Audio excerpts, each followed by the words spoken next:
Good evening. I'm Sylvia Wolf. I'm the John S. Banke Director of the Henry, and I want to welcome you this evening. I'm thoroughly thrilled to have you with us for the third annual Monsen Photography Lecture featuring artist Anne Millet. This annual lecture is designed to further knowledge about and appreciation of the art of photography.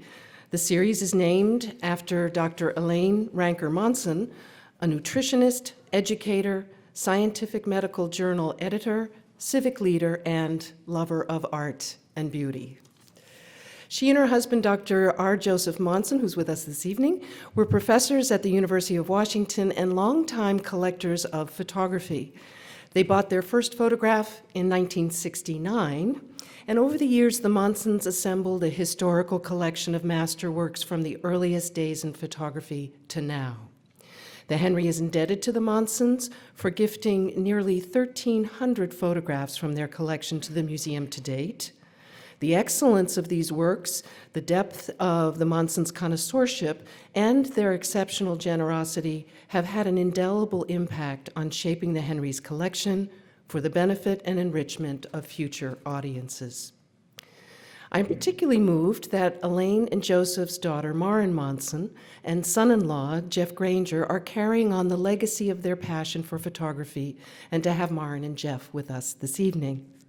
I'd like to thank the Monsen family and all those who have contributed to an endowment to ensure that this annual event will continue to bring key makers and thinkers in photographic art to the Pacific Northwest in the years to come. Tonight, we are honored to welcome Anne Millet as the third annual speaker for the Monsen Photography Lecture. Born in Saigon, Vietnam in 1960, Leigh fled Vietnam with her family as a teenager in 1975, the final year of the war, eventually settling in the United States as a political refugee. Leigh received her BAS and MS degrees from Stanford University and an MFA from Yale University. Since 1998, she's been professor of photography at Bard College. Leigh is renowned for creating images that raise questions about the representation and effects of war, and for leveraging photographic techniques to challenge understandings of what is fictional or historical. Her work can be found worldwide in the collections of the Museum of Modern Art, Art Institute of Chicago, Guggenheim, Met, Ludwig Cologne, and the list goes on, and the Henry. In fact, you'll see one of her works in our exhibition, The Time, the Place. Leigh has been the recipient of many awards, just about as many of them as you can imagine. John Simon Guggenheim Memorial Foundation and the John D. and Catherine T. MacArthur Foundation Award. And she has had major exhibitions in museums across the world, including the 2017 Whitney Biennial. Her work was exhibited here at the Henry in 2007 in our presentation of Small Wars, an exhibition comprised of two photographic series that explored the military conflicts that have framed the last half-century of American history, the war in Vietnam and the war in Iraq and Afghanistan. The artist approached these events obliquely. Instead of addressing her subject by creating reportage of actual shocking events, she photographed places where war is psychologically anticipated, processed, and relived.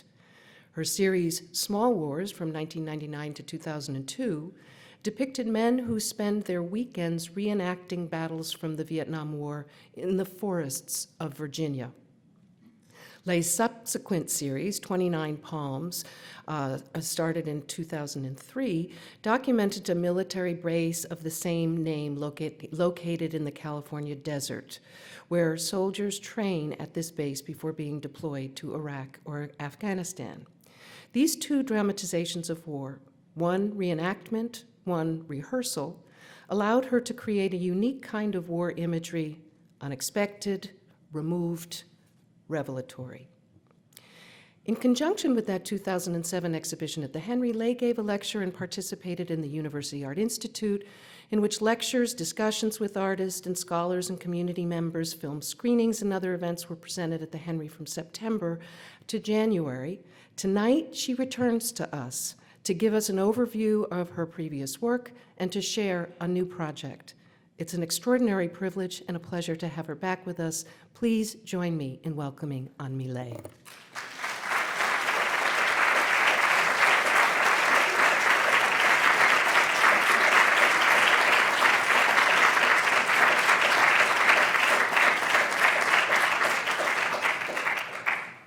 Thank you, Sylvia, for having invited me to be here again after 10 years. And I would also like to thank the Monsen family for organizing this incredible lecture series and bringing artists to speak in Seattle. So I was here 10 years ago, and it seems that a lot and not so much has happened. I think I've learned a lot over the last 10 years, and through various projects, various things that have happened to me, anxieties, curiosities, excitements, I've come to understand certain things and found revelations in others. And so I hope to be able to share some of that with you tonight. I think some of the things I'd love to talk about is what my understanding at this point of what making autobiographical work is. Perhaps also talk about what it means to photograph in the real world, to be working in what many people call the documentary style, and how I think it's actually a faulty way to call this kind of work.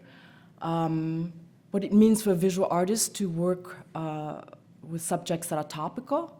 You know, how do you balance what is social, what is political, what is visual? Perhaps I think, you know, to try to talk a little bit more about, at this point, what my relationship to art and to journalism, to, I think, the social, political, what is activism, and how I've tried to resolve some of those issues with me. But the first thing that I wanted to talk about is about being confused. So it's kind of stepping back on everything I've mentioned before. I think that, you know, over the years, I've always tried to make various projects. At the end of one, having questions and starting another project to try to answer things that were not answered before. I've tried to clarify things, I've tried to organize the projects, and I've tried to organize my thoughts. And I've come to realize that actually, you know, you shouldn't do that, you know. I think a lot of what it means to be an artist is to explore that confusion, explore that chaos, and come to some resolution, but you know, keep the mess. And so these next very few pictures quickly are about this mess. And it's about a mess of received images that I grew up with from the press, from the news, memories that are faulty, that are not always right, pictures I've made. How do you reconcile all these sources, families, teaching, and I think it's very much about keeping that mess.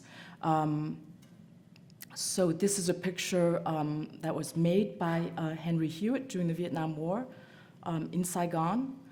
This is a photograph I made in the mid-1990s in Vietnam when I first returned to Vietnam. This is a news clip from the bombing of the North by Americans. This is a photograph I made a couple of years ago on the set of a big Hollywood film. It's a period film about the Civil War. This is a family picture from the early 60s, my brothers and I and my mom. This is a news photograph of the airlift of orphans from Tan Son Nhut by the Australian Royal Air Force at the end of the Vietnam War, right before the communists took over the South. This is a still from a Full Metal Jacket. This is one of my first trip on an aircraft carrier with some Marine Corps Special Forces. This is the portrait of a young American in one of those Vietnam War reenactments. The portrait of a young Vietnamese girl that I made. This is Platoon. Photograph of my kids. We were visiting some family friends, and their parents had kept all of their toys, and they pulled out all of these guns, and we don't have many guns at home, or any guns, and so my kids got really excited about holding them. This is from the travel section of the New York Times about the Coochie tunnels, and it's something that is a great tourist attraction. This is a photograph of the Navy Seabees constructing an airstrip during the Vietnam War.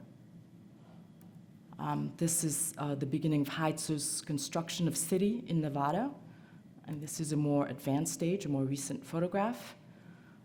This is a photograph that came from a commission I received for Deer Beacon. It's a quarry that is near Poughkeepsie. Larry Burroughs during the Vietnam War. This is made by a North Vietnamese photographer during the Vietnam War, and the photographs are set up.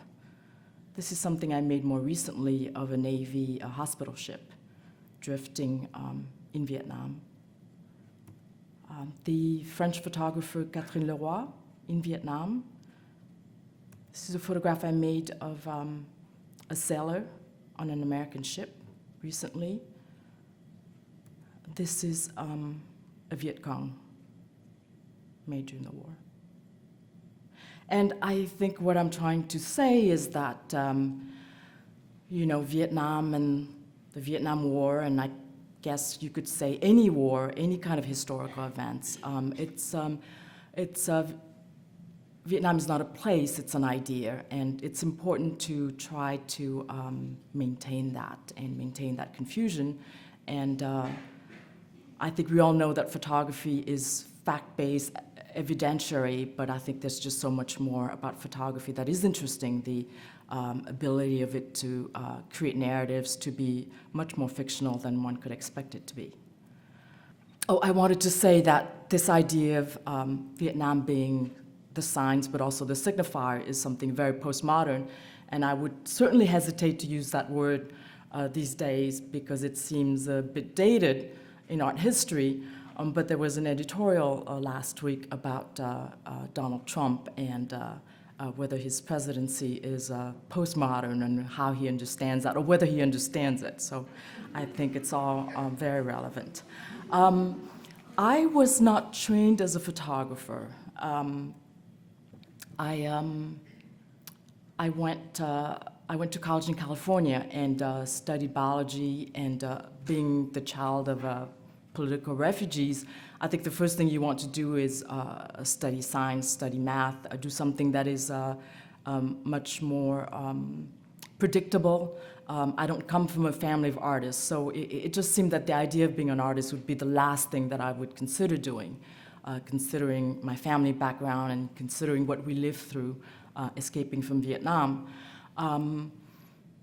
I didn't have very good grades my first 2 years at Stanford. You know, college was radically more difficult than high school for me. And so when I applied to medical school, which is something that I decided I should do, I didn't get into medical school. So someone said, you know, you should get a master's degree in biology, you should do research, and you should apply again. So I did all of those things, applied to medical school again, and the last semester, I was allowed to take a non-science course, and I wanted to take drawing, and it was filled up, and I thought, okay, I'll try photography, and I fell in love with the medium. You know, I didn't know what it meant. I didn't know whether it would be just a great hobby, but I felt that I had a kind of affinity. I felt that it gave me license to go to places, to try to understand things, to ask questions. And I just felt that it seemed like it would be the right thing for me to do. I audited some photography courses after that first one, deferred medical school, and the photography professor I had was very encouraging, and she basically told me, when it came time to decide whether to go to med school or not, she told me I should consider becoming a photographer. So I just sort of ran with it. I ended up going to graduate school in photography. And I think the big revelation for me and the big push was, you know, your work doesn't have anything to do with who you are. So where are you in these pictures? So it was a big struggle for me in graduate school to try to find myself, being the kind of photographer who likes to work in the real world. how do I go back to Vietnam? How do I do any of that? But fortuitously, as I was graduating, Clinton renewed relations with Vietnam and lifted the embargo, and so I was able to return to Vietnam. So it was practically 20 years since we left, and we never thought we could return. And so these are the first pictures I made, and they are this strange combo of imperfect memories mixed in with stories I heard from my grandmother about what it was like to grow up in the North. So we're from the North and immigrated south after 1954. My grandmother's family is Catholic. So I think these pictures are really about connecting with the land, the culture, things that I missed, things that I heard of, and I wanted to make them tangential.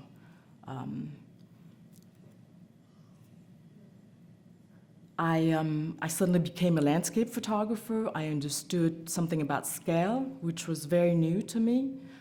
This idea of placing people in the landscape, placing activities in the landscape. I think there's something nostalgic and a little fantastical about the pictures. There are a lot of pictures of children, of course. I think what's obvious is that I'm ignoring anything to do with war. I think it was too traumatic, it was too early, and I really didn't want to deal with that. Of course, Vietnam had changed, and I embraced the contemporary aspect of it, and I tried to show the differences, life on the river versus this new arrival of technology in Vietnam.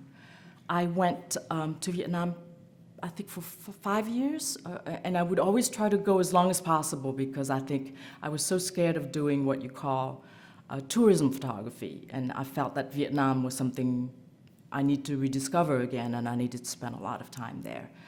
So I think 1 month, 3 months, and on the last trip, which was funded by the Guggenheim Fellowship, I stayed quite a long time, and I think towards the end I realized it was the end of the project. I started making pictures like these. This is a funeral kind of area in for the Montagnards up in the mountains, and they use these toy planes to try to help bring the spirits to the sky very quickly, but obviously you can connect this to the history of Vietnam. So I made pictures that were very ambiguous, and I think when I came home, I realized that it was time to deal with the war. Again, being the kind of photographer I was, I struggled with finding the subject, finding the place to go, finding the place where I could go and bear witness. I found out about these men who reenact the Vietnam War, and this was in 2000. And so I did a quick internet search and found a number of groups, and the group that I settled on are these young men who reenact in North Carolina and Virginia. So I contacted them, and this is what I found. These guys are real sticklers. They're very conservative. You have to wear Vietnam Air uniforms. They talk about generations, first generation, second generations. It was difficult to get invited, but they told me, yes, you can come, but you have to participate. And they gave me some choices. They said you could be a combat photographer, you could be a North Vietnamese army soldier, you could be a Viet Cong. So I asked them what would give me the most flexibility in terms of moving back and forth. And they said, well, you should be a Viet Cong and start out with the Viet Cong camp and then be captured and then go on the other side. I said, okay, I'll do it. So they sent me a long list of things I had to buy. I hadn't thought about the war. I had never really, I was in Saigon during the Tet Offensive, and the next morning we saw bodies of Viet Congs outside our door. I've gone to school where, the gates are smoldering because a mortar fell half an hour before we arrived. My great-grandmother's house was mortared once, and she escaped because she spent the night with us. So it was all complicated, and I had not thought much about it. And so I ordered all the material, and you have to put on those pajamas and the black pajamas and the Ho Chi Minh sandals, and it was frightening. But I think you do what you do. My father, who's now passed away, I never told him about this project because I thought he couldn't handle it. So I came down there. This is on somebody's private land, 100 acres, and found this. I wasn't sure what I would do. I brought a medium format camera. A lot of the earlier pictures were made with a large format view camera, and I'll talk more about it later. And so this is what I found, and this is where I would spend the night and hang out with these guys. They're very conservative. They call themselves living historians, but they grew up, very fascinated by war, collecting objects and guns and knives and badges, and they perhaps reenacted the Civil War first and then moved to World War II and then felt it wasn't current enough. So this is 2000 before we invaded Iraq, and they felt maybe they should try Vietnam. And so there's 30, 40 of them. It's by invitation. The land is 100 acres, and they create these kind of loose scenarios and reenact them over the weekend. This is a photograph of me made by a friend in Viet Cong uniform. I was so scared that they wouldn't invite me, but as soon as I started reenacting with them, I realized that I was the most authentic thing they had, and I was like a real asset. And they would create the scenarios where I would spring out of the rice jar and during an ambush, and it was pretty crazy. But so I participated with them, reenacted, and then I would try to make my work on the side. So what kind of work did I want to make? And of course, we all remember this photograph, and they reenacted it, and it's hard not to photograph it. But I quickly decided, I was not interested in recreating the trauma and the disaster of the Vietnam War, because we all know it so well, and how would that enlighten us? I was also not interested in being a victim. I think when you make work that is autobiographical, sometimes you think it should be confessional, or you should think you should dwell on playing, and I was not interested in that. But it seems that there was so much more. I think this idea of these reenactors existing and enthusiastically reenacting this bizarre war, this very controversial war was very strange. I mean, it's like absurd fiction. You couldn't ask for something more artificial and more absurd. And so I thought, well, it should be about that for sure. And it's also about this idea that the myth of the war, the myth of the country was still in the popular imagination. And at this point, you walked into a bookstore and there were shelves of books about Vietnam, and we have the whole list of Vietnam War movies, and they were the classics.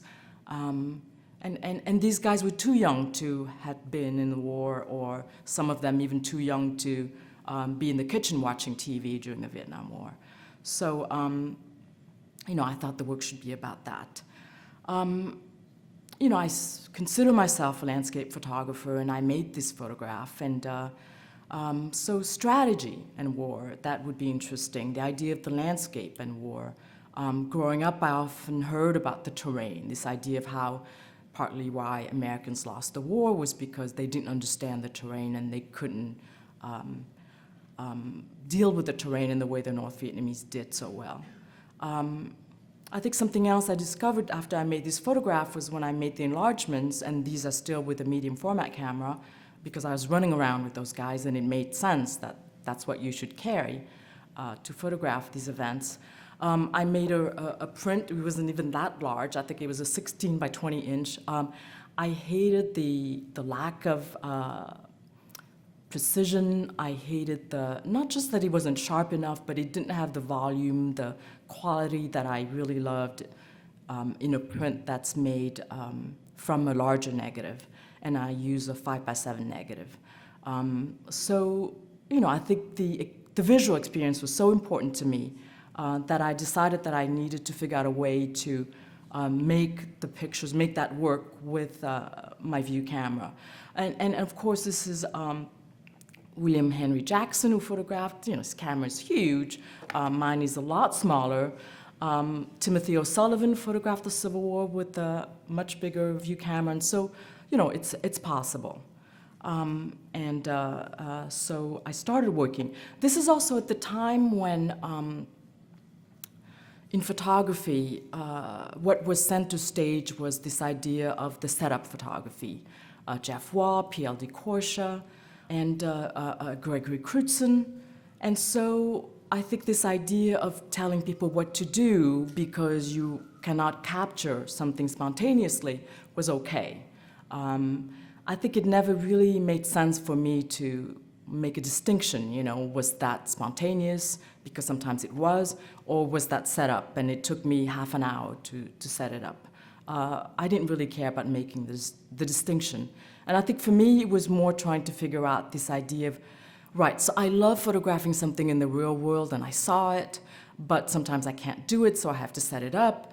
I'm also a landscape photographer, and I'm interested in scale, so how do I, make this all work? And I think I just sort of embraced everything, and it became this kind of hybrid work that's partly stilted, partly about scale and landscape, and partly about using the view camera in a way that's more dynamic. These guys were really committed. They grew bamboo on the land. Some of them learned how to sew so they could, fix their uniforms. They had these night battles that came, I think, the closest to what I remember of war, and I have never been in combat. Because, it's all about the sounds, the expectation of one explosion leading up to the next one. Sometimes you could see, sometimes you couldn't see, and so your imagination was hyperactive, and I think it brought me back to the war. And I think that's the time when I got scared. They used, homemade fireworks, and they put kitty litters in their mortars, so if you get hit by the kitty litter, then you knew, you were hit.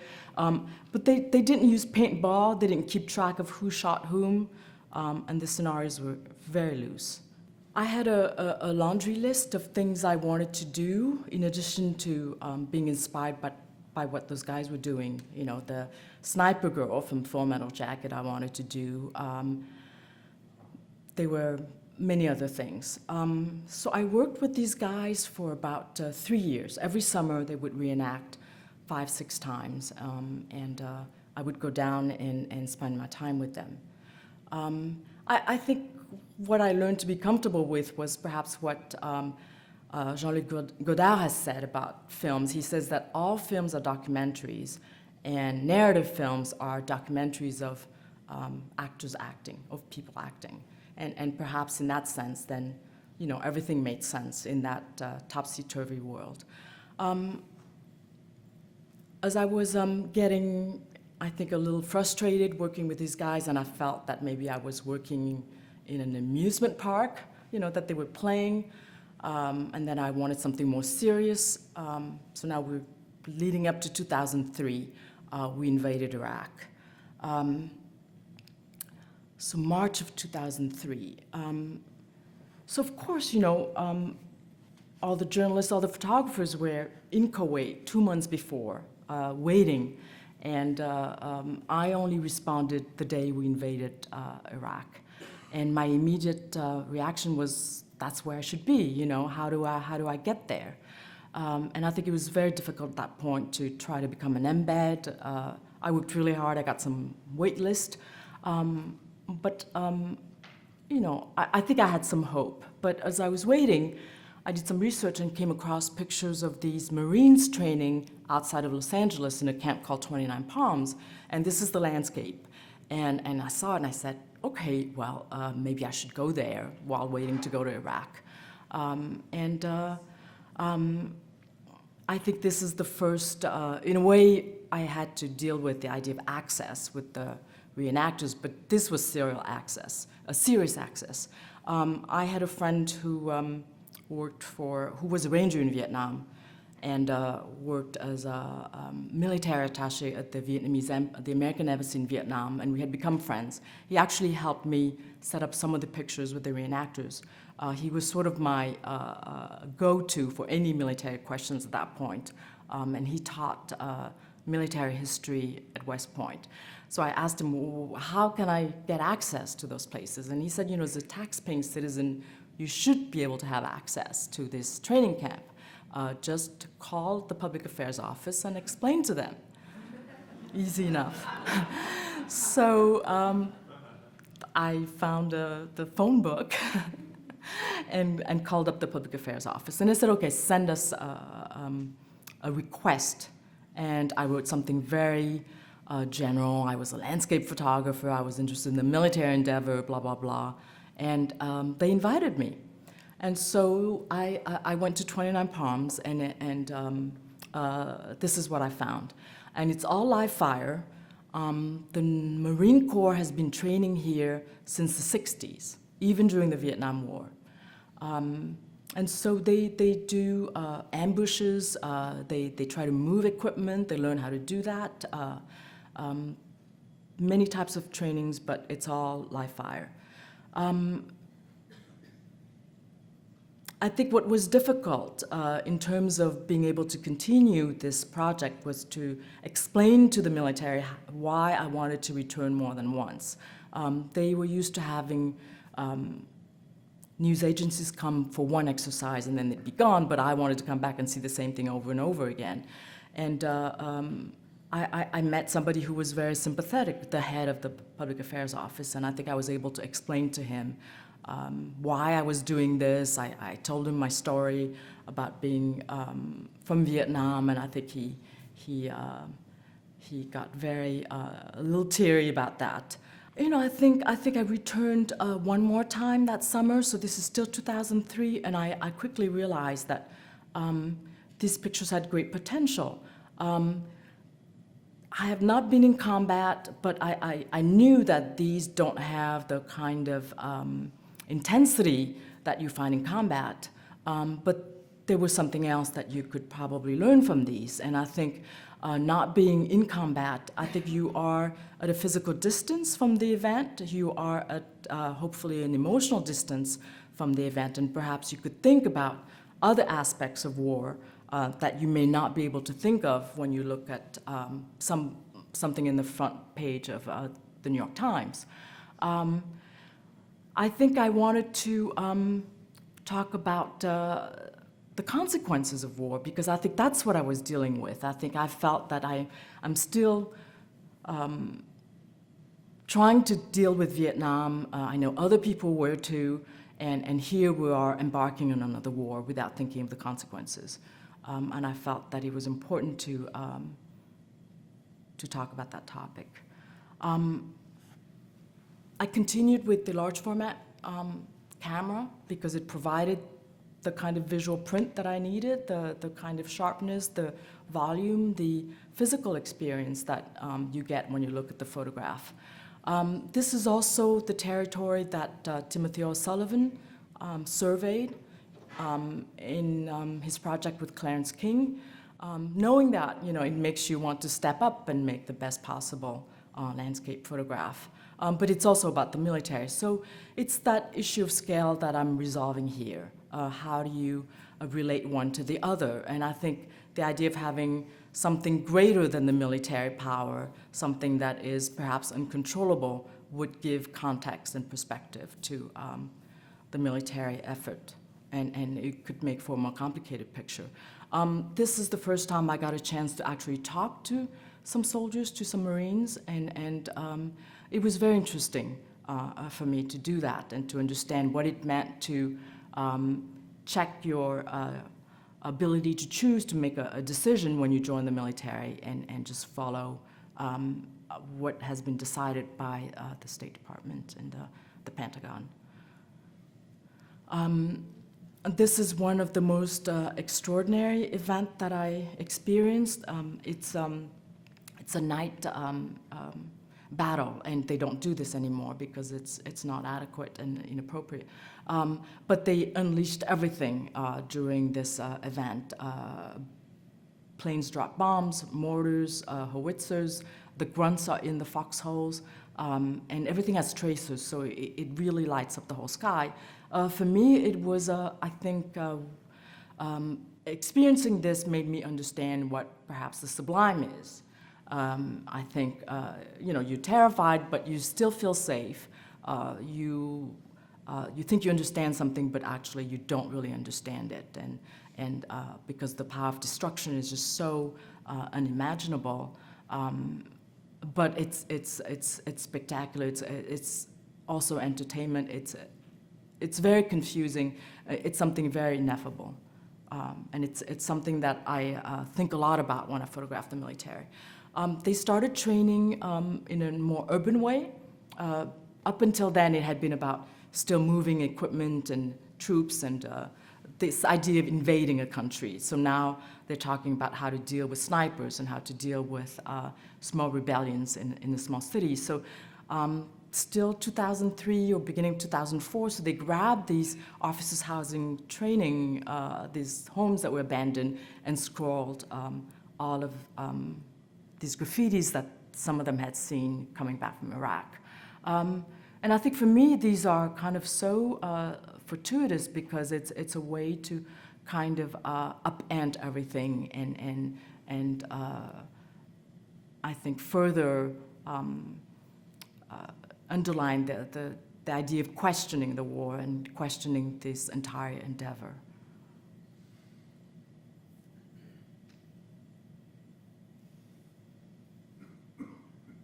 And I think, it's all perspective. So you've got the good Saddam as seen from the Iraqi, and who are we to say that, they should follow a democratic example?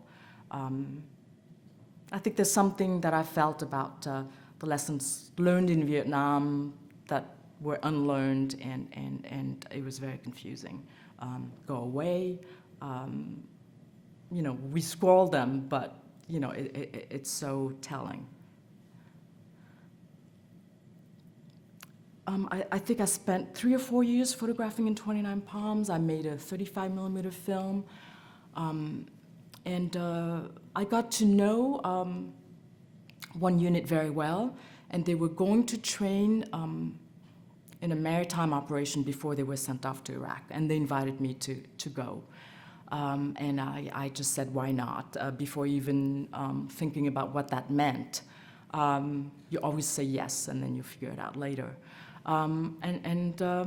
This was fairly easy because it was a direct invitation, and so I actually went on a small aircraft carrier, within a few weeks of that invitation. I think of myself as a landscape photographer, and so I love Gustave Le Gray, and I thought, all right, I'll just make a few Gustave Le Grays, and then we'll see from there on. And of course, I found my picture. It took me quite some time. I think it took me a couple of years before I found this. But after that first trip, I took another trip because I found out that the Navy's everywhere. The Navy and the Marine Corps, they travel together. It's a global operation. It's lumbering, it's huge. The budget is enormous. They're everywhere. They gather intelligence. They support science. Of course, they support the troops in the Gulf by flying bombing missions. They do humanitarian missions after earthquakes, and so I wanted to see it all. And I thought that it was important to see what was there. I also, from starting to spend more time with the Marine Corps, I thought that this was also an opportunity to get into more personal relationships and see where that led me. I think part of the reason why I wanted to go on all these ships and be present and experience them was also because my mother was evacuated on an aircraft carrier when she left Vietnam. We were separated. And I think one of the difficulty leaving Vietnam was how are you going to leave Vietnam? And we were lucky towards the end we were evacuated by the Americans in a C-130, But up until then, they were always, what do we buy a boat? How do we get into? How do we get? My parents did not work for the military. They did not work for an American organization, so it was very difficult to be able to get on one of those evacuation lists. And so that issue of being evacuated and then being taken out, I think, so I was traumatized by it in many ways. And so this was a way to try to see what those ships are like, what those helicopters are like. So I, they train various navies from other countries. This is on the island of Comoros. They're civilian naval officers who teach English, but I really think they're there to gather intelligence and have a presence, this idea of winning hearts and mind. This is in Africa.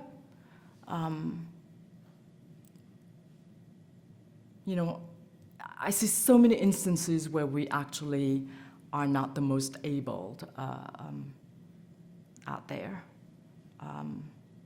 even though I think we project ourselves as the stronger, richer nation, and I suppose we are, but there's so much to learn from other countries.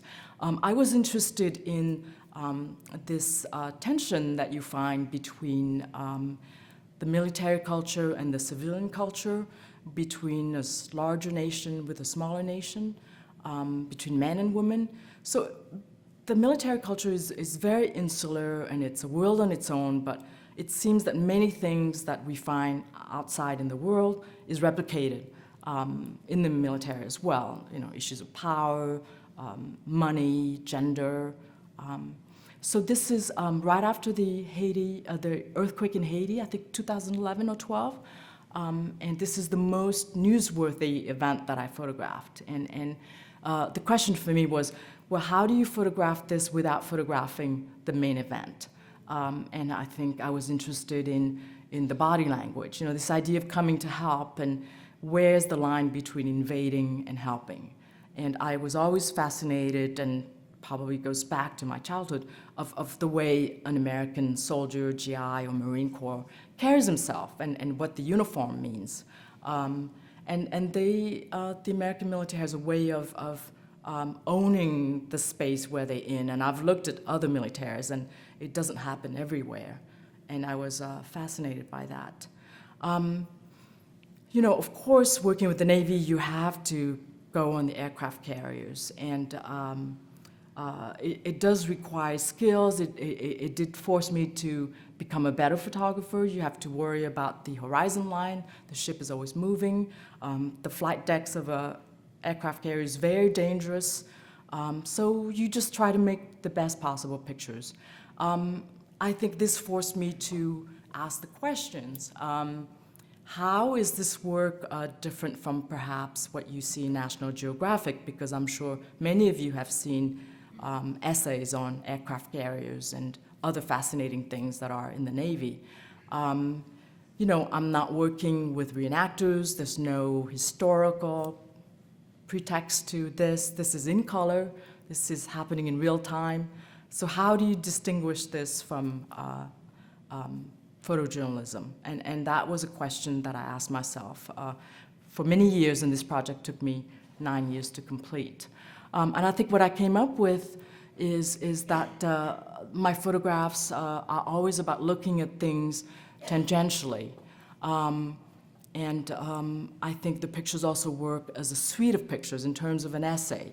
And I think I also came to realize that it's okay to use photographs and minimal titles, no text, to talk about something complicated. And what do I mean by complicated? In that the way you feel about the military could be complicated. People tend to say, well, are you for war or against war? It's not that simple. Are you for the military or are you against the military? And so how do you deal with this subject without being reductive? And I think that a suite of pictures, and it's okay to accept the fact that, yes, the gear is fascinating and you could almost fetishize it. And yes, it's exciting to be in a plane landing at 300 miles an hour on an aircraft carrier and being caught by a hook and going from 300 to 0 in 3 seconds. You know, it's amazing. Something else that I had to deal with, and I think it's a lingering idea that, or issue that comes up a lot in my work, is the idea of beauty, and again, the sublime. I think beauty can be troubling and complicated, and it's okay. I think beauty is only a problem when it's just there for itself. This is about the sublime and Turner. You know, I've looked at a lot of his work. I think the 19th century idea of beauty is something that's kind of received, and perhaps it doesn't feel thought through, and I felt that I would have to work a little harder, you know, to deal with that idea of beauty. So it's okay if you layer a photograph with that, but I think you need to have something else to kind of undercut it.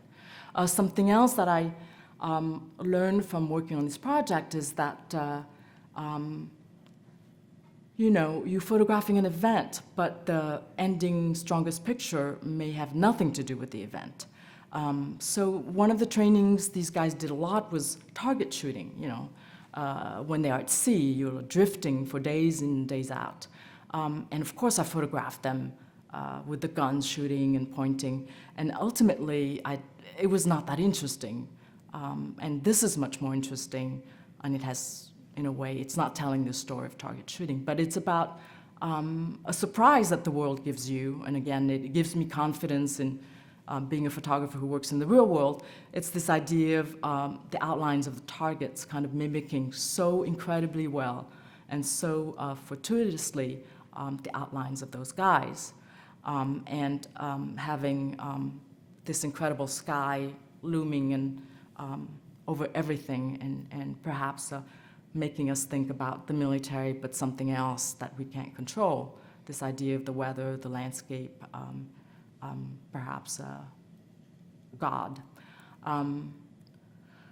Something else that I learned, and I think it kind of gave me confidence that, you know, there's photojournalism and there's something that I do, and I'm not, and I think they're alternatives, you know, it's a good alternative. So perhaps this would be a great picture in National Geographic. And it's the most spectacular and colorful thing, well, maybe not spectacular, the most colorful thing you see on an aircraft carrier. It's what they call a FOD walk. So the whole crew walks up the flight path looking for little pieces of metal that's strewn and picks them up before the jets land or take off so that they don't get sucked into the engines and destroy the plane. And so I photograph that event so many times, every time I get on an aircraft carrier. And ultimately, this is the one I chose, which probably doesn't really say much about them doing that activity. I think you may guess that you're on an aircraft carrier, but for me it's about this horizon line of soldiers, this line of soldiers becoming the horizon. And you can get close because of the large negative. You can see the details in the face. And for me it's about them as individuals and coming together to form this horizon, this unit of sailors. And I see, you know, all the different states here, Texas, California. I hear their personal stories when I see their faces, and they're very young and very vulnerable. So I traveled the world. I went to all the continents where the Navy is, Egypt. Access was a nightmare. You know, I have great stories. I don't really talk about them because I always think that the access, the fact that it was hard to get there doesn't necessarily make it a good picture. I think some people make interesting work about gaining access or being denied access. You know, this work is not about that. This is an aircraft carrier crossing the Suez Canal, and this is the beginning of the convoy here, and the aircraft carrier is in the back, and actually got on the aircraft carrier. And the Suez Canal is very narrow. In certain positions, you don't see the water. And so I made these pictures, and I think the one thing that made sense to me was to put the whole series together. So I'm in the same position, and the landscape's moving. And so it sort of became this series of 5 pictures that say something about time.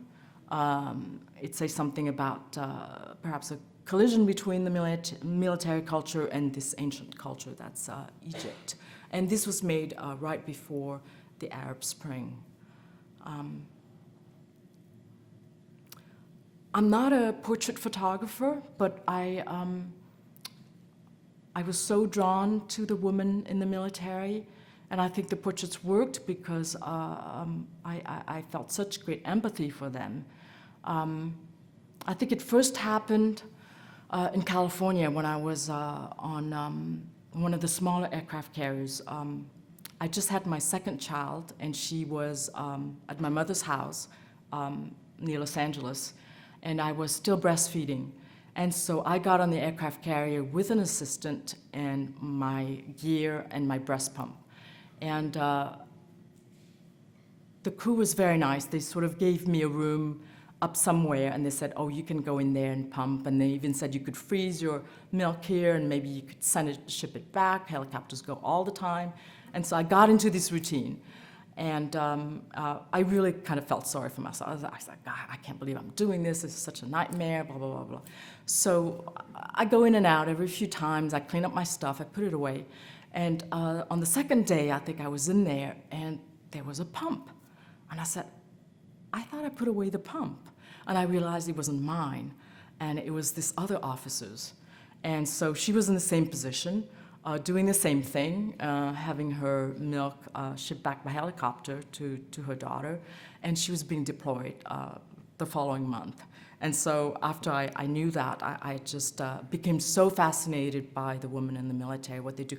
So, you know, now we have women in combat, we have women in submarines, but this is 2005 or 6, and so women had been on aircraft carriers, but it hasn't been that long. They are extremely competent. They do the job that a man does, but they figure out how to place themselves as women within that structure, and I find that fascinating. So this woman here is in charge of the arresting gear, and that's the A, the Scarlet A. But she found the tight-fitting shirt, her eyebrows are plucked, her hair's up, and here you have Grace, who is a plane captain, meaning she's in charge of the maintenance of a plane and hands a plane in perfect condition to the pilot. She's one of the guys. And then this young sailor here. And they're all very different, and I just became so fascinated by how women find their place and how they carve a place for themselves in the military.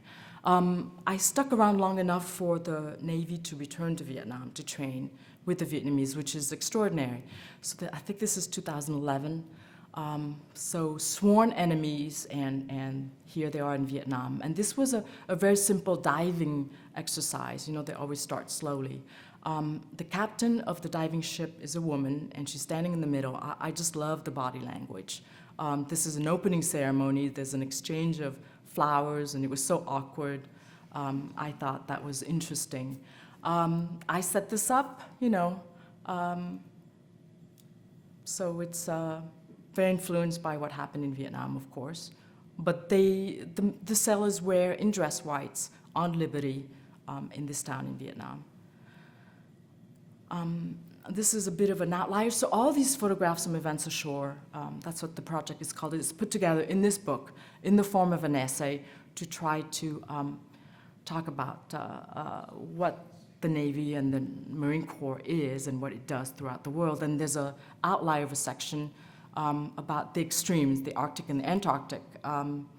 They train the submarines up in the Arctic, and they support science in the Antarctic. And so this is the southernmost church in Antarctica. They fly supplies and land on skis. This is South Pole Station. This is the Coast Guard supporting biologists in the Bering Sea. And this is, I think after this happened, I kind of felt that the project was finished. I didn't really need to see much more. I got to spend 24 hours in a submarine in the Arctic, and that was quite extraordinary. You know, I think so much that we see in the news, so much of how people present themselves is about illusions, and the military is not an exception. This is a portrait studio in the belly of an aircraft carrier. I just love the fake clouds and then the fact that he's dressed above but not below. This was on a hospital ship off the coast of Vietnam. Before the training exercise, they came, I think for a couple of years, the US military to provide military assistance, short, simple surgeries. And I followed this nun as soon as I saw her. And she's in the waiting room. And I photographed her alone. The Navy guy was my escort. I made him sit down. I wasn't really thinking. And then it became this kind of, I think, kind of forced picture. But I think it's kind of an important picture about this idea of war and peace. They both have uniforms. They both have shaved heads. He's actually one of the few, the sailor is one of the few Buddhists in the military. I think the subjective and the objective, the way they play off each other in this picture, you know, what can you fathom that's beyond the frame of the image, beyond what's being described, is always interesting to me. So, I mean, there are a lot of questions about the military, too, you know. This is Guantanamo. So there are pictures that sort of take back some of the things that were brought up earlier. This was inspired by McNamara's, the documentary on McNamara is called The Fog of War, about what you see and what you don't see and what you understand and don't understand. It's a diptych. And this is the Navy returning to Vietnam for the first time since the war, and it's the last picture in the book, and it's kind of this closing of the loop. So I felt so relieved. I finished that. The book came out, and of course, like many artists, between projects, you kind of lost. I received this great invitation to photograph the battle scenes on this big-budget Hollywood film. I was very reluctant about doing something like that. I had never been asked. It's a kind of commission. You know, I was not the on-set photographer, so it was great. I could do anything I wanted to. And so I love the pictures. It's sort of, you know, it makes sense that I would really enjoy something like this, you know. The film crew worked very much like the military. You know, it's huge equipment. They repeat things like in training. They change, and you wait, and you get ready, and you just wait forever. And so there's something, and then there's one person deciding. It's confusing. It's very much like a training, and so I really loved. But I felt the pictures were not enough on their own, and I received an invitation to participate in the Whitney Biennial last year, and I think that just like any deadline, it sort of kicks you into gear. The film set was in Louisiana, and I returned there, and I photographed there because there's a large Vietnamese community. And while I was there, the controversy regarding the removal of memorials to Confederate generals was unfolding. So this is 2016, so I started photographing them. So I started mixing everything, the presidential campaign. I was so upset by the debates, the kind of reductive ideas and slogans that were thrown around. And I decided that perhaps that could be another element. I wasn't sure how it would all fit, but I wanted to work in that sort of open way. I knew that I would have a limited amount of space at the Whitney, and so I decided on trying to say something with a certain number of pictures. So I think I figured out that I could hang 7 pictures. While doing research, I came across Walt Whitman's Specimen Days.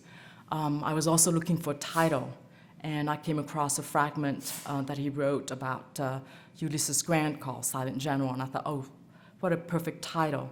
But I became so taken by the whole book, and it's something he wrote late in life. It's a funny mix. It's part autobiographical, journalistic, it's also amusing, it's poetic, and it's small sections, longer, smaller sections that are kind of strung together, and each section is called Fragment. And I was very inspired by the fact that the language was also very expressive and very descriptive, and he was a journalist. And so I thought, yes, you can photograph the real world, but be talking about something else. And I loved the idea of the fragment, so I felt that maybe my 7 pictures could be the first fragment, and this is what came out of it. And they're very disparate pictures, but I think that they work well together. General Beauregard, the film set, and it's about a Confederate soldier who's deserting, a sugarcane field on fire in Louisiana. This is Sunday Mass in New Orleans after the election, I think, or leading up to the elections. This is the morning after the elections in New Orleans. I found this very early. I love the fact that it could be we could be talking about any president. And if you had told me, oh, it's been there, for many years, I would completely accept that. And these are day workers that I found working for a Vietnamese fisherman.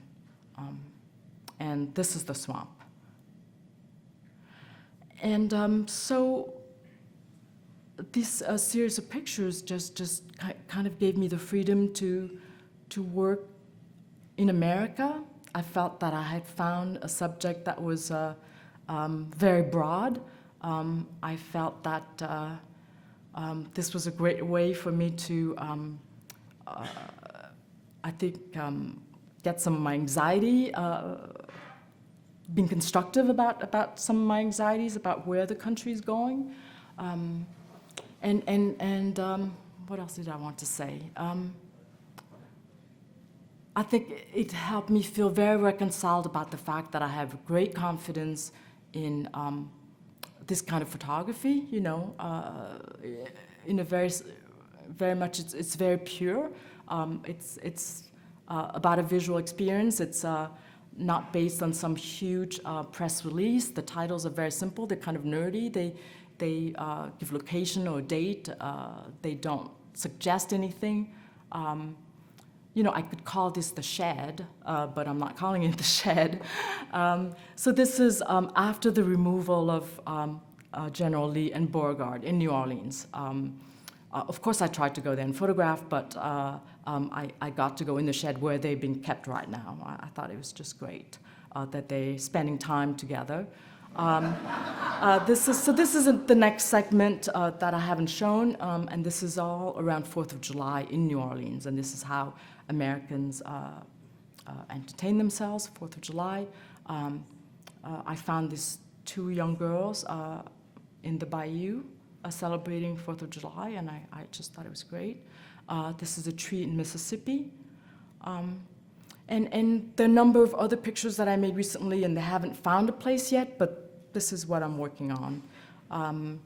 This is right after Charlottesville, and I sort of sat on the couch, completely paralyzed, because I felt that the news had sort of caught up with the story of the monuments that I was working in, but I knew I was not a frontline news photographer, and that it didn't make sense for me to run down to Charlottesville.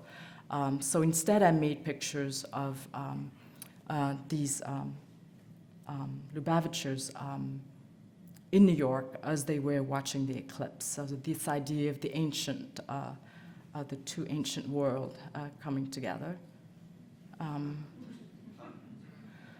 This is in New Mexico, a family fishing. The lady told me that they were a family. This idea of mixed heritage.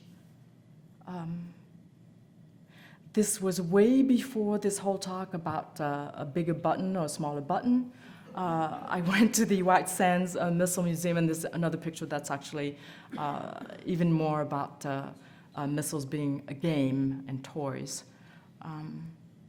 The landscape, and you know, that's what Whitman did. You know, he incorporated, you know, he talked about geography, geology, as he was talking about his genealogy. And so he talks about his family life and where he comes from, but it's always in the context of a larger public, in the context of the Civil War, in the context of where the country was.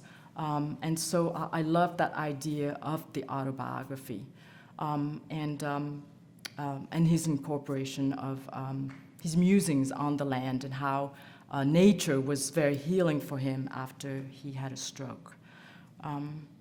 And these pictures are all going to come together somehow, but this is the construction site of a lynching memorial that is being built in Birmingham.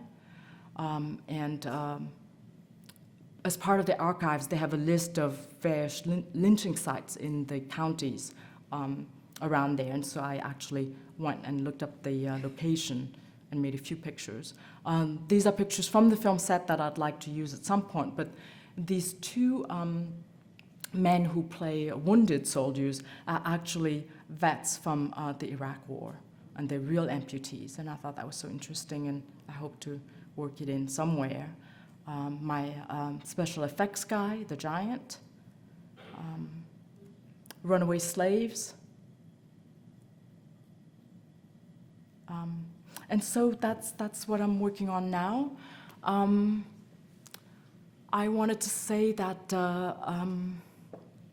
I think as a visual artist, I feel that I think we have a certain responsibility. I think we need to not be cynical or smug. It's our responsibility to try not to be, we need to take risk and we need to step up. And I feel that with this kind of photography, you know, it's possible to have it all. I feel that you could be topical, you can tell stories, you can talk about a narrative, and you can question things. I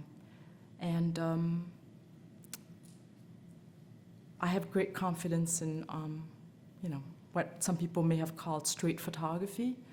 You know, I think it's rigorous. I think you can do rigorous work. I think you can do work that's conceptual. You know, it doesn't have to be brain dead because you are photographing in the real world. So I'd love to have some questions. I'm sure I forgot to talk about something that was important. And Time for one or two questions?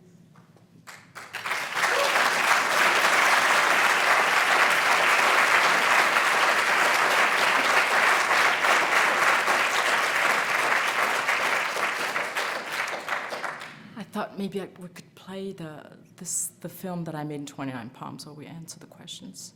And it's a two-channel, but to make it complicated, we'll just play one. This was filmed after an exercise, and I think this is what made me want to make portraits. All right. Time for one or two questions.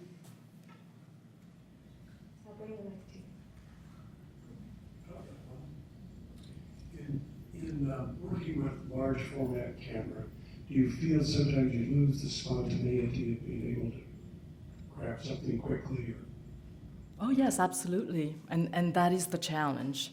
I think that I walk into a situation and sometimes it looks perfect, and I really, really hurry and make the picture. And even when you hurry and make the picture, you're still at a disadvantage, especially when you're photographing the military and things that move that are spontaneous. So I miss a lot of things, and I think that's the kind of the basis of how I work. And because you miss the main things, you look for secondary things, and that's how I started to realize that a lot of the unimportant things, the tangential stuff, is where you may find your big story. And I think, in a way, that's what distinguishes the work from what would be on the front page of the newspaper.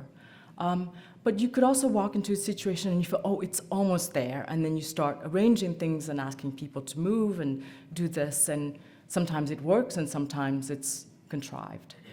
Yeah.